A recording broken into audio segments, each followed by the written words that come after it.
বাংলাদেশের নামকরণ। বাংলাদেশের নামকরণ বঙ্গবন্ধু শেখ মুজিবুর রহমান করেছেন। এটাই হচ্ছে বড় কথা।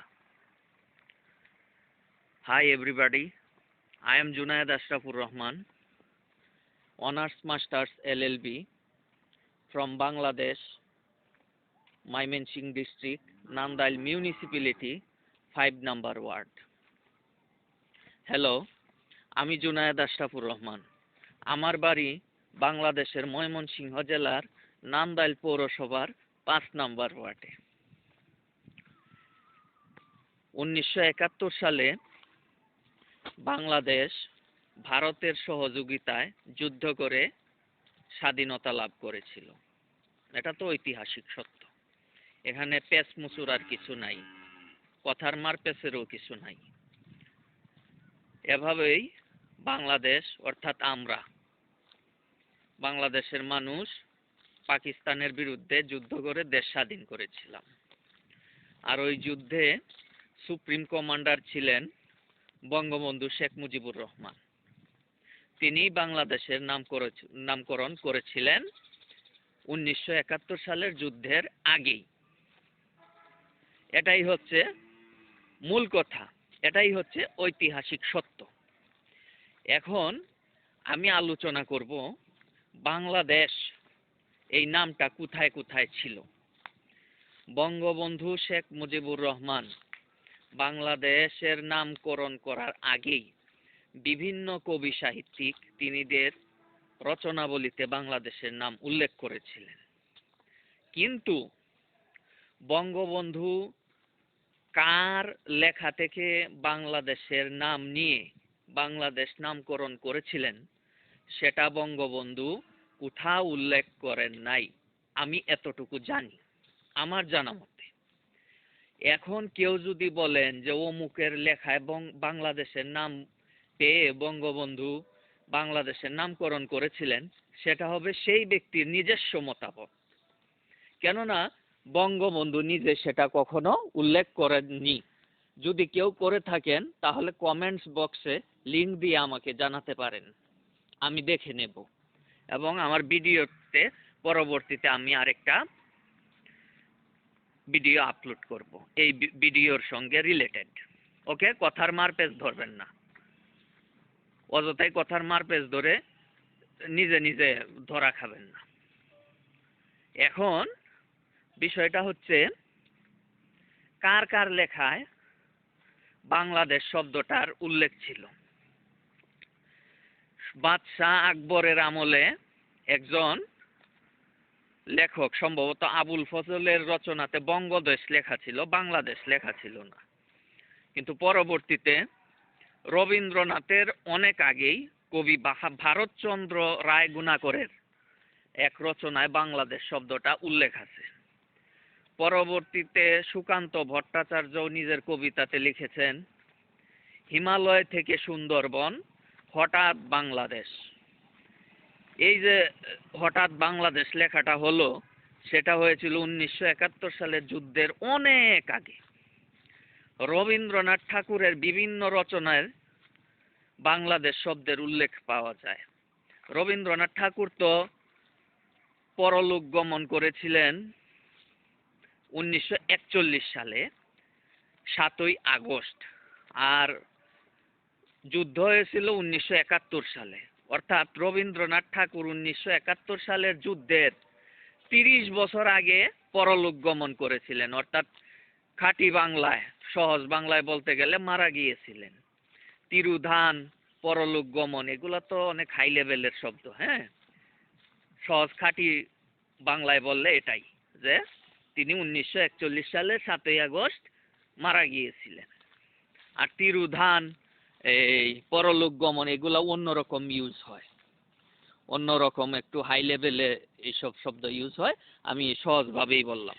আচ্ছা, এখন ব্যাপার হচ্ছে রবীন্দ্রনাথ ঠাকুরের বিভিন্ন কবিতায়, গল্পে এবং উপন্যাসেও বাংলাদেশ শব্দের উল্লেখ আছে। যেমন, আজি বাংলাদেশের হৃদয় হতে যখন আপনি, আজি এই অপরূপ রূপে বাহির হলে জননী, ওগো মা তোমায় দেখি দেখি আসে না ফিরে কি জানি একটা, আমি তত গান কবিতা চর্চা করি না।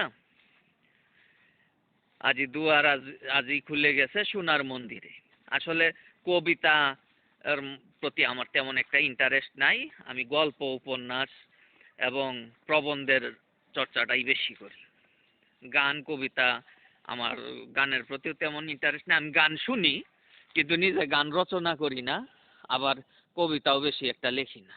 আমি প্রবন্ধ লিখি বেশি, যেটা সরাসরি ফিলোসফিক্যাল এবং সরাসরি বাস্তবতা নির্ভর। গল্প উপন্যাসও লিখি, বড় ছোট উপন্যাস। আচ্ছা, এই গানে একটা পাইলাম রবীন্দ্রনাথের গানে যে বাংলাদেশের উল্লেখ।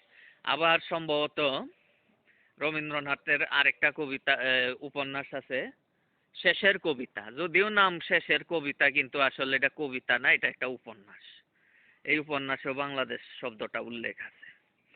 এখন ব্যাপার হচ্ছে আরো অনেকেরই রচনাবলিতে বাংলাদেশ শব্দটার উল্লেখ রয়েছে, কিন্তু বঙ্গবন্ধু শেখ মুজিবুর রহমান আমার জানা মতে কোথাও তিনি বলেননি যে তিনি অমুক লেখকের অমুক কবিতা, উপন্যাস অথবা গল্প পড়ে তিনি বাংলাদেশ নামকরণ করেছেন।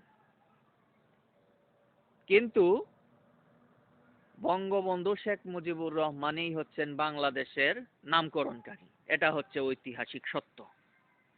ঠিক আছে, আপনারা আবার আগ বাড়িয়ে কিছু মনে করবেন না যেখানে আমি বঙ্গবন্ধু শেখ মুজিবুর রহমানকে আমি এখানে হেয় করার চেষ্টা করছি। কারণ ইউটিউব ফেসবুকের বদৌলতে তো মানুষের মস্তিষ্ক তো এখন দিন দিন উর্বর হয়ে যাচ্ছে। ও বললে অসময় হবে নাকি অজগর হবে এটা চিন্তা করেন না, ও বললে নিজেরাই মনে করে বসে থাকে যে অজগর বলছে। সুতরাং এনে অগ্রিম চিন্তা করার কোনো উপায় নাই বা কোনো ইয়াও নাই যে আমি ভিডিও আপলোড করেছি বঙ্গবন্ধুর নামকরণকে হেয় করার জন্য। আমি শুধু ঐতিহাসিক বিষয়টা আলোচনা করছি। আর যদি আপনার কাছে এরকম কোনো ঐতিহাসিক এভিডেন্স থাকে যে বঙ্গবন্ধু বলেছেন যে অমুক কবির, অমুক সাহিত্যিকের রচনাবলীর অমুক কবিতা থেকে বাংলাদেশ শব্দটা নিয়ে তিনি বাংলাদেশের নামকরণ করেছেন, তাহলে কমেন্টস বক্সে লিংক দিয়ে আমাকে বলেন, আমি আরেকটা ভিডিও আপলোড করব। অথচ অযথাই এই কথার মারপেচ করবেন না। হ্যাঁ, আমি কিন্তু LLB pass, honours masters LLB pass করে এই ভিডিওগুলো আপলোড করছি। ইন্টারনেটে অনেক লেখালেখির পরে আমি ভিডিও আপলোড করছি। অতএব মনে করবেন যে দুই একটা কথা মারপেচ দেয়া আমার ভিডিওর বলবেন যে আমি ভিডিও আপলোড করেছি বঙ্গবন্ধুর নামকরণের হেয় করার জন্য, তখন কিন্তু আইনি ব্যবস্থা আমি নিতে পারবো। এই আমাকে বকলম মনে করবেন না। আমি নিজে সাহিত্যে অনার্স মাস্টার্স পাস, বুঝছেন? এই 5 বছর অনার্স মাস্টার্স আমি পড়াশোনা করেই আমি এই কথাগুলো বলছি। অতএব কথার মারপ্যাচ ধরার আগে এই বিষয়টা চিন্তা করে নেবেন। কারণ যখন আমি কাউন্টারে যখন পেঁচ দিব তখন ছেড়ে দে মা কেন্দে বাসি অবস্থা হবে। এই কথাগুলা বললাম সেই ধরনের মানুষকে যারা মানুষের কথার মধ্যে পেঁচ ধরে ধরে টাকা কামানোর জন্য ফেসবুক, ইউটিউবে ভিডিও আপলোড করে। এই কথাগুলো আমার সেই লোকদের উদ্দেশ্যে। এখন ব্যাপার হচ্ছে, মোট কথা এটাই ঐতিহাসিক সত্য যে বঙ্গবন্ধুর আগেও অনেক কবি সাহিত্যিক নিজেদের লেখালেখির মধ্যে বঙ্গবন্ধু শেখ মুজিবুর রহমান যেরকম বাংলাদেশ নামকরণ করেছেন, তেমনি তিনিদের রচনাবলিতে বাংলাদেশ শব্দটার উল্লেখ করেছেন। অতএব বঙ্গবন্ধু শেখ মুজিবুর রহমান কার লেখা থেকে বাংলাদেশ শব্দটা নিয়েছেন সেটা বড় কথা নয়। বড় কথা হচ্ছে বঙ্গবন্ধু শেখ মুজিবুর রহমানই হচ্ছেন বাংলাদেশের নামকরণের ব্যক্তি, অর্থাৎ বাংলাদেশের নামকরণ করেছেন বঙ্গবন্ধু শেখ মুজিবুর রহমান। সকলকে ধন্যবাদ।